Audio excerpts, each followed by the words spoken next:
So there's a couple things that people have been asking me lately to talk about, and I thought it would be really cool to make a lesson plan where I could talk about some of those things directly.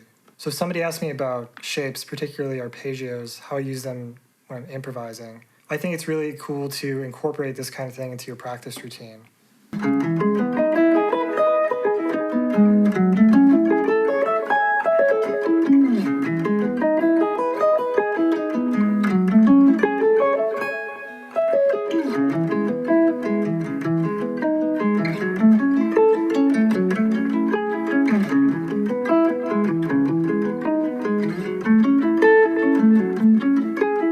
So that's kind of like your basic arpeggio shape, right?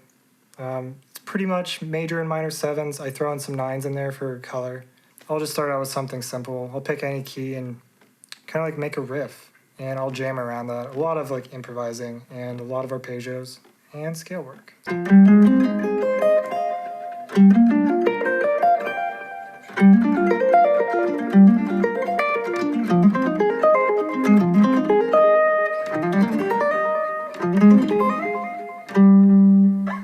As you can see, it's really limitless what you can do, and a lot of it, for me, is at least in my right hand technique. So I had somebody else message me about how to smoothly transition between arpeggios.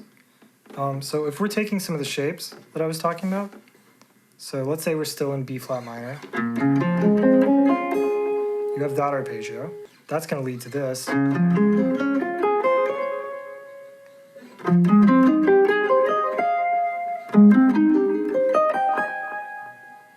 So the question, how do I smoothly transition between these two?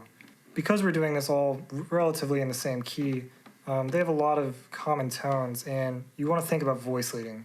Voice leading is very important. So if I do this big ascending arpeggio, that note is also the seventh of this chord.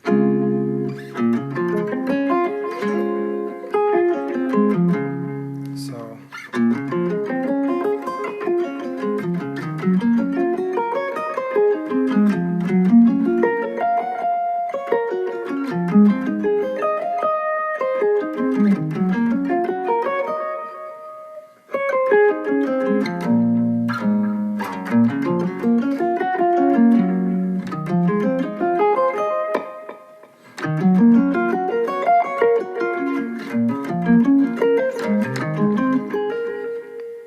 I would say it's really good to be able to play any major arpeggio from any string. So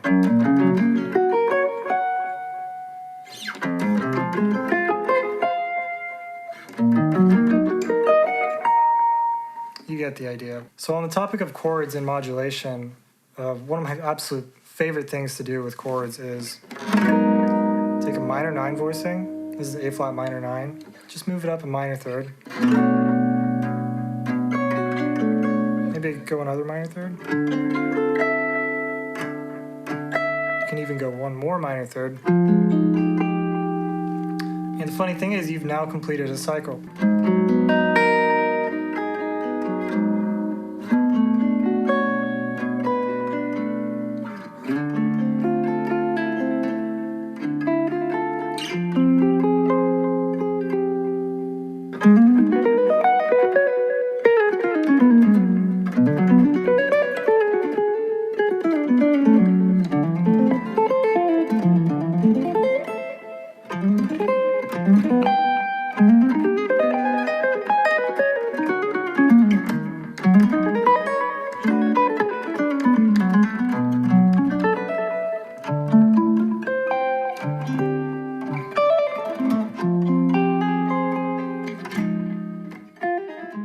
So in addition to that, you can move minor chords or major chords in major thirds.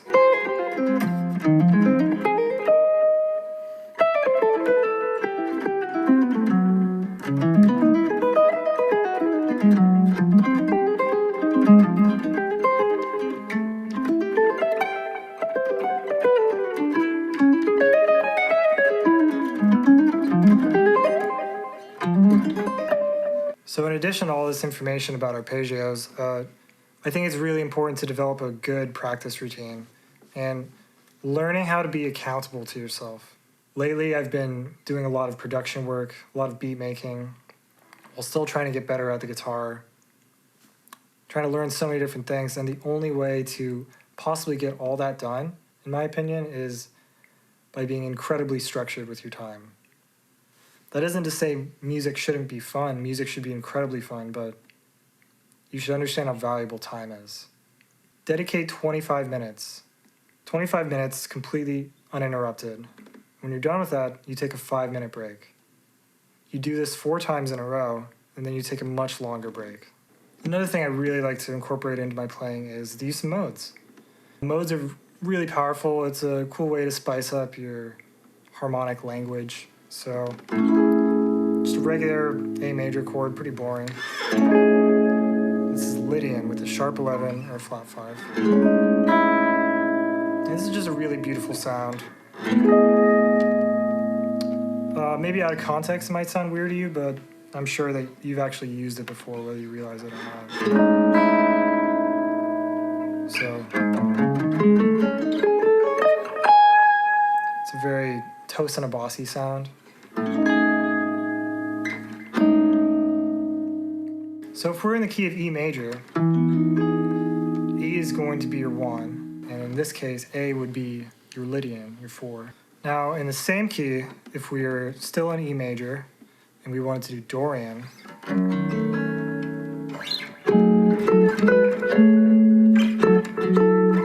Dorian is actually very closely related to Lydian because it's the relative minor. Dorian is a sound that took me a while to actually get used to. I came from classic rock. I learned all the Stevie Ray Vaughan solos, all the Jimi Hendrix. And I still love and appreciate that, but a lot of that music is based in Aeolian. You know?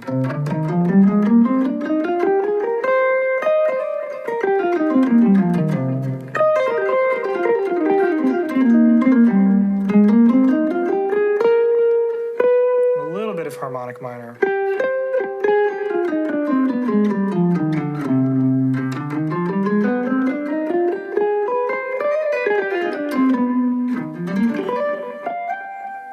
Now where Dorian is different is instead of this flat 6, you're getting a natural 6. And I would say this is where kind of like the difference with jazz and a lot of popular music comes in. So instead of getting a much more airy sound by doing this,